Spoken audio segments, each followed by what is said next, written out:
재발 방지를 위한 계획.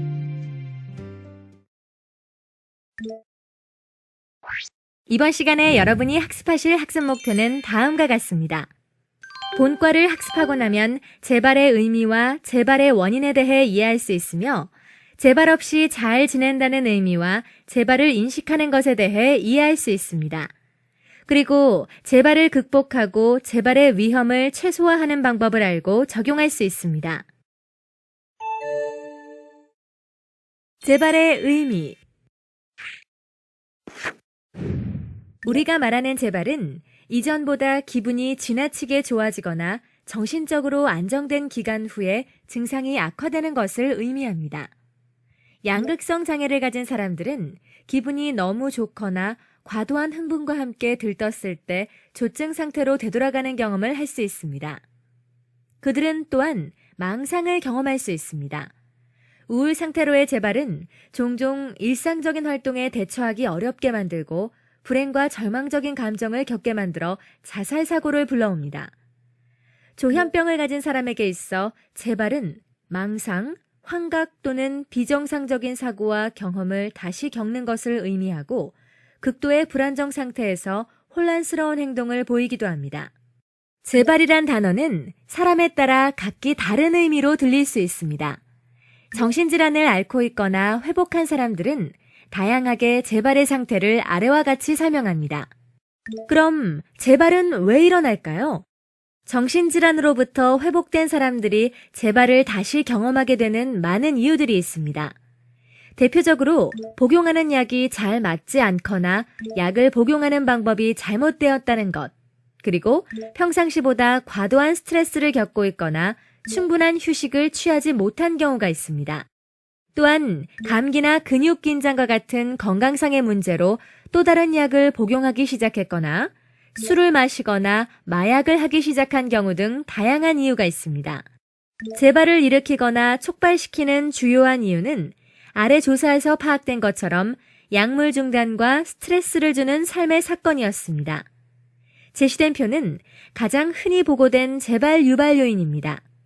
조사 응답자의 절반 이상은 사별, 부채, 따돌림, 직업의 상실, 거주지 이동 또는 대인관계상의 문제와 같은 스트레스를 많이 주는 생활 사건들이 재발을 일으킨다고 답했습니다.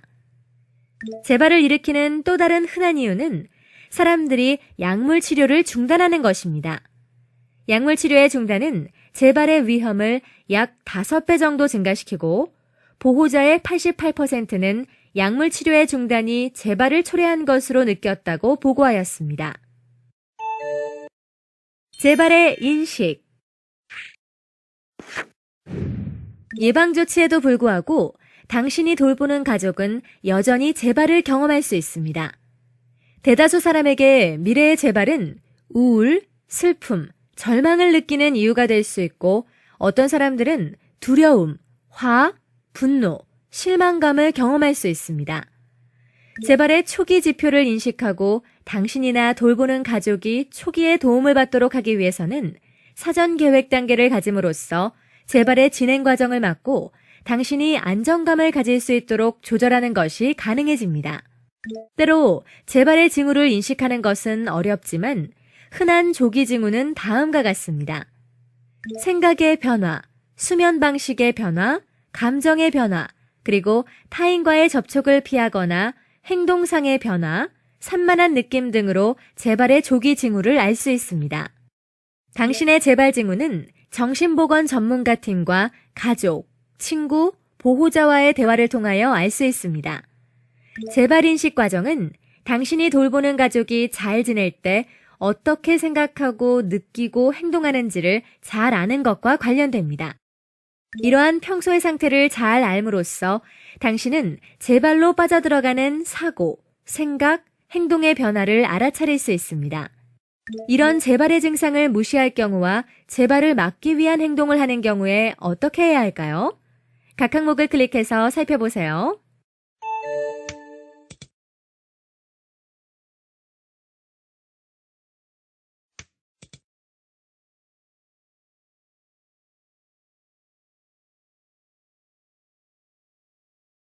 재발의 위험을 줄이는 방법. 재발의 위험을 줄이기 위해 다음과 같은 시각을 가지는 것이 좋습니다. 우선 가족의 상태를 이해해야 합니다. 건강하게 잘 지내는데 중요한 요소에 대해 질문했을 때 설문조사에서는 자신의 병과 증상, 약물 치료에 대해 이해하기가 가장 높은 점수를 받았습니다. 조현병과 양극성 장애에 관한 정보는 당신이나 돌보는 가족이 재발 유발 요소와 재발의 지표, 그리고 이용 가능한 치료 방법을 인식하고 이해하는 데 도움을 줄 것입니다. 다음으로 올바른 치료법을 찾아야 합니다. 각자의 조현병과 양극성 장애의 경험이 각자 다르기 때문에 치료 또한 각각의 사람마다 다르다는 것을 인식해야 합니다. 재발 위험을 줄이기 위한 방법에는 크게 8가지가 있습니다. 첫 번째로 가장 중요한 약물 치료가 있습니다. 두 번째로 면담 치료가 있고 세 번째로 집단 치료가 있습니다. 네 번째로 스트레스 관리가 있고 다섯 번째로 정신보건 전문가와 이야기하는 방법이 있습니다. 여섯 번째로 지지자를 찾는 방법이 있고 일곱 번째로 신체 건강을 돌보는 방법이 있고 마지막으로 일과를 가지고 바쁘게 지내는 방법이 있습니다. 그럼 각 항목을 클릭하여 자세한 내용을 살펴보세요.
학습하실 내용은 잘 읽어보셨나요?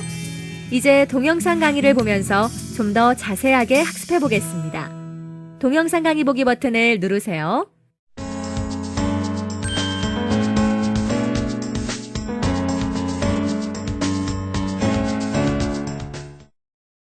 가족 여러분 안녕하십니까? 저는 정신건강의학과 의사 황태현이라고 합니다. 이번 시간에 가족 여러분들하고 같이 나눠볼 이야기는 재발 방지를 위한 계획입니다. 많은 정신질환 중에 조현병과 조울병 환자는 일생 동안 적어도 한 번 이상의 재발을 경험한다고 합니다. 그런데 이 재발은 당사자뿐 아니라 가족에게도 심각한 고통을 주게 되죠. 다행스럽게도 이런 정신과 치료를 계속하게 되면 정신질환에 대한 교육을 받으면서 재발률을 감소시킬 수가 있습니다. 가족으로서 병을 앓고 있는 가족의 질병이나 증상, 또 그들의 약물 치료에 대해서 잘 교육받고 또 적극적으로 치료에 참여하는 것은 가족의 재발을 죽이고 그들을 잘 지내는데 아주 필수적인 요소입니다. 그래서 오늘 이 시간에는 가족분들과 함께 재발 방지를 위한 계획을 짜보는 시간을 가져볼까 합니다. 일반적으로 재발이라는 단어는 이미 호전되었던 증상이 다시 나타난다는 의미로 쓰이고 있습니다만 각 사람에 따라서 또 증상에 따라서 그 의미는 다를 수가 있죠. 예를 들어보면 다음과 같습니다. 어떤 환자분들은 재발이 될 무렵에는 이유 없이 불안하고 신경질적으로 변하고 다른 사람과 자꾸 다투게 된다고 얘기를 합니다. 또 어떤 환자분들은 나는 잠자기가 너무 힘들고 또 예전에 들렸던 환청이 너무 크게 들려서 귀가 멍하다고 이야기하기도 하죠. 또 어떤 분들은 처음 병이 날 때 내 병에 빠져드는 것 같이 아주 그런 느낌이 들어서 너무 힘들다고 이야기하고 있습니다. 이러한 것들이 다 환자분들이 겪는 재발의 증상이라고 말씀드릴 수가 있습니다. 그러면 이런 재발의 원인은 어떤 것일까요? 우리가 재발의 원인을 한번 살펴보면은 가장 흔한 재발의 원인은 스트레스를 주는 생활 사건이 되겠습니다. 어떤 게 생활 사건일까요? 일반적으로 다니던 학교를 중단하게 된다거나 또는 직장에서 해고를 당하게 된다거나 가족끼리의 갈등에 의해서 이혼을 한다든지 사별을 한다든지 또 사고를 당하는 경우를 말씀드릴 수가 있겠죠. 이러한 모든 스트레스는 환자분들에게 정신 건강을 악화시키기 때문에 지속적으로 치료를 받는다 하더라도 재발될 가능성이 상당히 높게 되겠습니다. 그 두 번째로 살펴보면은 약물 치료를 중단하는 경우나 약물을 변경하는 경우나 또 약물 치료가 효과가 없게 되는 경우에는 또 재발이 일어날 수가 있겠습니다. 그렇기 때문에 이 재발을 방지하기 위해서 약물을 계속 복용하는 것이 굉장히 중요하고요. 또 어떤 환자분들은 약물을 복용하면서 술이라든지 다른 약물을 복용하는 경우가 있습니다. 이러한 경우에도 재발의 위험이 높아진다고 말씀드릴 수가 있겠습니다. 그러면은 이러한 약물 치료 중에 어떤 경우에 재발의 위험이 특히 더 높을까요? 가장 첫 번째로 말씀드릴 수 있는 것은 환자분 자신이 약 복용을 잘 하지 않는다거나 또는 본인이 임의로 약물을 빼먹거나 중단하는 경우가 가장 재발 위험이 높은 경우라고 할 수 있겠습니다. 또 환자분들에 따라서는 본인 스스로 원하는 약물을 찾기 위해서 약국에서 의사들이 처방하지 않는 그러한 약을 스스로 복용하는 경우가 있는데 이 경우도 역시 재발의 위험이 높다고 말씀드릴 수가 있겠죠.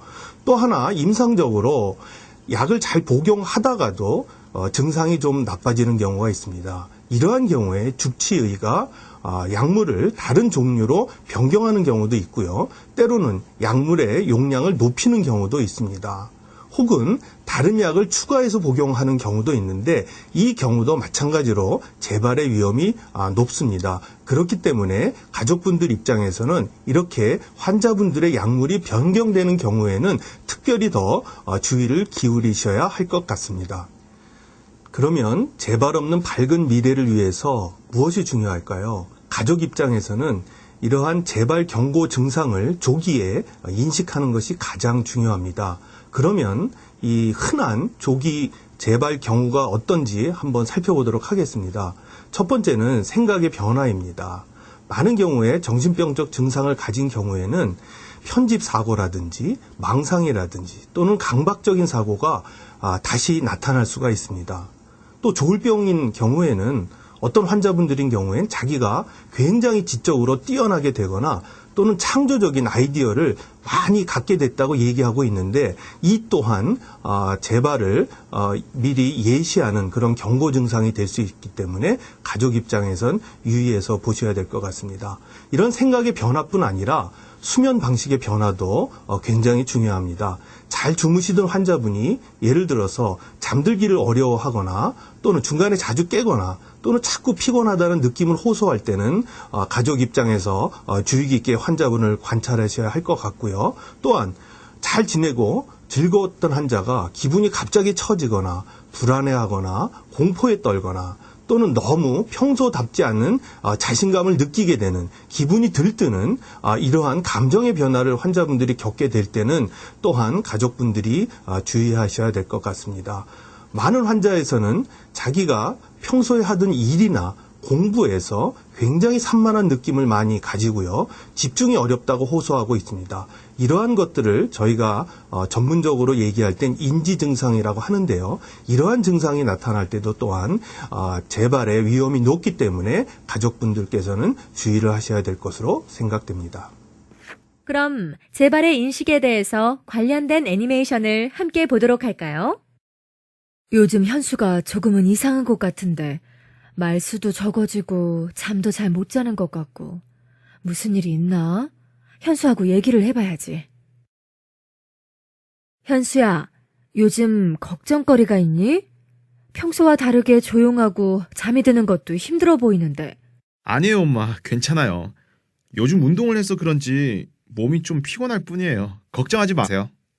아, 그러니 엄마는 네 병이 또 재발하지는 않을까 하는 걱정이 돼서 말이야. 걱정하지 마세요, 엄마.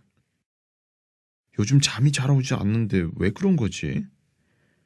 운동은 심하게 하지는 않는데 남들의 시선이 의식되어 갑자기 기분이 우울해지는 것 같고 종종 불안하기도 하고 엄마의 말대로 다시 조현병이 재발을 한 것일까? 아니야, 그럴 리 없어. 엄마, 요즘 제가 잠도 깊은 잠을 못 자는 것 같고 자꾸 남들이 신경 쓰이고 불안해지는 것 같아요. 병원에 가서 담당 의사 선생님께 상담을 받는 것이 좋을 것 같아요. 그러니? 그래, 엄마도 걱정이 됐는데 내일 의사 선생님을 만나서 상담을 해보자. 선생님, 요즘 제가 괜히 자꾸 남들이 의식되어 힘들고 불안해지고 잠도 못 자는 것 같아요. 병이 다시 재발을 한 것일까요? 현수가 평소보다 마음 상태가 좀 이상해진 것 같아서 온 것이구나.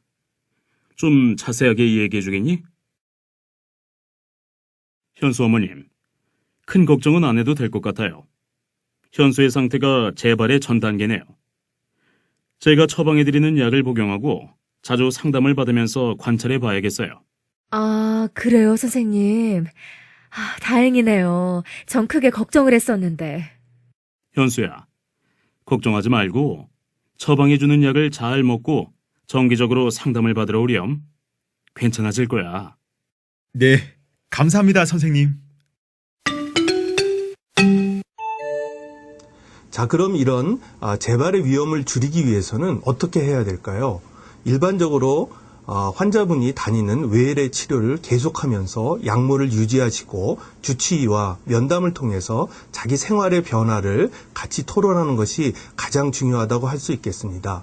그 이외에 정신보건센터나 사회복지시설을 다니시면서 환자분들끼리의 집단 치료를 참여하시거나 또 재활요법을 참여하시면서 서로 상호 간에 존중하고 지지하는 그러한 집단을 만든다면은 그 또한 재발 위험을 줄이는데 상당히 좋은 역할을 할 수가 있고요.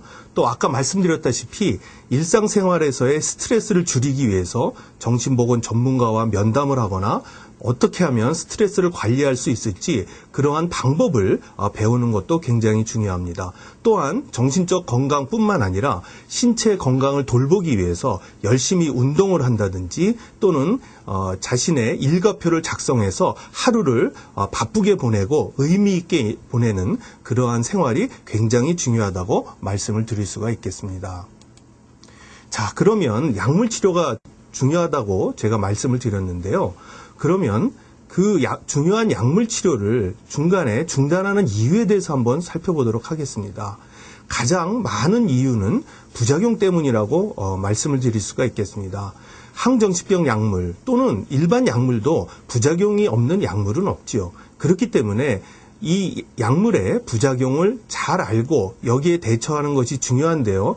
때로는 원치 않는 부작용이 발생할 경우에 환자분들은 쉽게 그 약을 끊어버리는 경우가 많습니다. 그럼 약을 끊어버리게 되는 경우에는 증상이 다시 시작되고 그로 인해서 좋지 않은 결과를 초래하게 되는 것이죠. 그렇기 때문에 증상이 좋아지고 조절된다고 느낄지라도 정신건강의학과 의사나 또는 약사와 상의를 하여 약물을 조정해야 되는 것이지 일방적으로 환자분들이 중단하는 것은 굉장히 재발에 안 좋은 영향을 초래한다고 말씀드릴 수가 있겠습니다. 그러면 가족들 입장에서 환자분들이 그렇게 괴로워하는 부작용에 대해서 아는 것이 굉장히 중요합니다. 그럼 약물의 부작용들이 어떤 것들이 있을까요? 가장 많은 환자분들이 호소하는 부작용은 주간에 졸리운 현상입니다. 항정신병 약물의 많은 경우에는 안정을 시키는 그러한 작용으로 인해서 환자분들이 좀 멍하거나 피곤하다는 그런 호소를 많이 하게 되고요. 또 다른 부작용으로는 생각이 스스로 하기에 어렵다든지 집중이 곤란하다든지 손이 떨린다든지 또는 감정 조절이 안 된다는 그러한 호소를 하는 환자분들도 굉장히 많습니다. 그렇기 때문에 이러한 부작용들을 가족분들이 미리 알고 환자분들에게 나타났을 때는 적절한 조치를 위해서 주치의와 같이 상담하시는 것이 굉장히 중요하고요. 또 특히 젊은 여성분들에게 있어서는 체중 증가라든지 우울증 같은 그러한 부작용도 나타날 수가 있겠습니다. 그렇기 때문에 체중이 증가한다든지 또는 기분이 울적한다든지 하는 경우를 면밀히 살펴보시는 것이 좋고요. 때로는 소화계 부작용으로서 메스껍다든지 소화가 안 된다든지 변비가 있다든지 이러한 부작용을 호소할 수가 있겠습니다. 이러한 부작용에 대해서도 주의 깊게 살펴보시기 바랍니다. 자, 그럼 이런 재발을 극복하고 환자분들이 행복하게 살기 위해서 과연 어떠한 방법이 있을까 좀 알아보겠습니다. 첫 번째로는 약물 치료, 또 정신과적 치료를 계속해서 해나가는 것이 굉장히 중요하고요. 두 번째로 중요한 것은 여러분과 같은 가족분들의 지지가 굉장히 중요합니다. 환자분이 세상을 살아나가는 데 있어서 가장 힘이 되는 것은 가족과 친구로부터의 지지입니다. 그러한 지지를 많이 해주셔서 환자분들이 사회에서 잘 살아나가게 도와주는 것이 중요한데요. 그럼 과연 지역사회에서는 어떤 분들이 도와주실 수가 있을까요? 지역사회 정신보건센터의 사례관리자, 즉 간호사나 사회복지사가 이러한 재발 경고 징후가 나타날 때는 즉각적인 조치를 취할 수 있는 전문가들이십니다. 그렇기 때문에 이분들하고 지속적으로 관계를 유지하시고 항상 환자분들의 상태에 대해서 토론하시고 같이 협력하시는 것들이 굉장히 중요하다고 말씀드릴 수가 있겠습니다. 자, 그러면 재발 없이 잘 지내는 것들에 대해서 환자분들은 어떻게 표현하고 계실까요? 가장 많은 환자분들은 자기 스스로의 생각이나 사고를 믿을 수 있는 상태라고 말씀하십니다. 기본적으로는 망상이나 환각이 없거나 또는 자신이 원하는 환경에서 잘 지낼 수 있는 것을 이야기하지만 또 때로는 병원 밖에서 대인관계를 잘 유지하고 취미생활을 하면서 자기가 원하는 삶을 지내는 것을 우리가 재발 없이 잘 지내는 삶이라고 얘기할 수가 있겠죠. 그러면 재발 없이 잘 지내는 데 있어서 중요한 것들은 어떤 것들이 있을까요? 첫 번째는 자신이 앓고 있는 병이나 그 증상 또 치료 방법에 대해서 적절하게 이해하는 것이 중요하다고 말씀드릴 수가 있겠습니다. 일단 병을 이해해야지 그 다음에 어떻게 치료할 것인지 또는 치료를 통해서 어떻게 병을 극복하고 사회생활을 할 것인지에 대한 설계가 이루어질 수 있다고 말씀드릴 수가 있겠죠. 그 다음에는 치료입니다. 치료를 열심히 하시고 면담도 열심히 하시고 지역사회에서 필요한 만남을 가지는 게 중요합니다. 그 다음에는 자신이 할 수 있는 일을 찾아서 직장을 다니시거나 또는 자원봉사를 하시거나 이렇게 일상생활을 유지하는 것이 가장 중요하다고 말씀드릴 수가 있겠습니다. 이렇게 잘 지내기 위해서 제가 한 가지 중요한 정보를 드리겠습니다. 그것은 이런 재발이 일어나기 전에 환자분들의 개인 정보 카드를 작성하시는 일입니다. 그 정보 카드에 들어갈 내용들을 보면 주치의가 누구이고 지역사회 사례관리자가 누구이며 본인이 접촉해야 될 중요한 정보에 대해서 일단 작성을 하시고요. 그 다음에 본인이 재발 없이 잘 지낼 때 무엇을 성취할 수 있을까에 대한 계획을 세우시는 것이 굉장히 중요합니다. 또한 본인에게 있어서 재발을 일으키는 요인이 어떠한 것들이 있는지 또는 자신의 재발 징후가 어떠한 건지를 미리 작성해 놓으시면 이러한 정보를 가족들이 알고 또 정신보건 전문가들에게 이러한 내용이 전달되면서 환자분들에게 좀 더 집중적인 서비스를 제공할 수가 있습니다. 그래서 환자분뿐만 아니라 환자분을 둘러싸고 있는 가족이라든지 친지 또 정신보건 전문가들이 모두 다 합심해서 환자분의 재발을 방지하기 위해서 노력하게 되는 것이죠. 예, 여러분들 잘 이해하셨습니까? 환자분들의 재발을 방지하기 위해서는 환자분 자신의 노력도 굉장히 중요하지만 또한 옆에서 지켜보는 가족의 역할이 굉장히 중요하다고 말씀을 드렸습니다. 그렇기 때문에 환자분들의 건강한 삶을 위한 가족의 역할을 정확하게 숙지하시고 가족을 위해서 더 노력하시는 여러분들이 되시기를 바라겠습니다. 경청해 주셔서 감사합니다. 오늘 학습하신 내용을 통해서 얼마나 잘 이해했는지 여러분의 의견을 확인해 볼까요?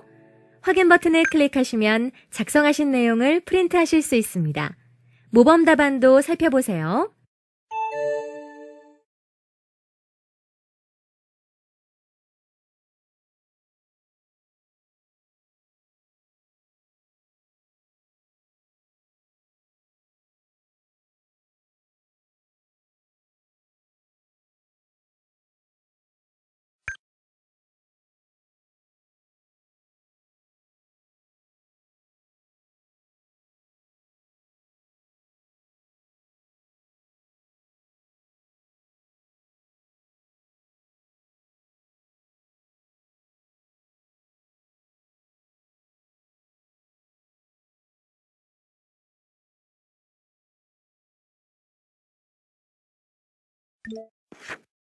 자, 그럼 이번 시간 학습 내용을 정리해 보도록 하겠습니다.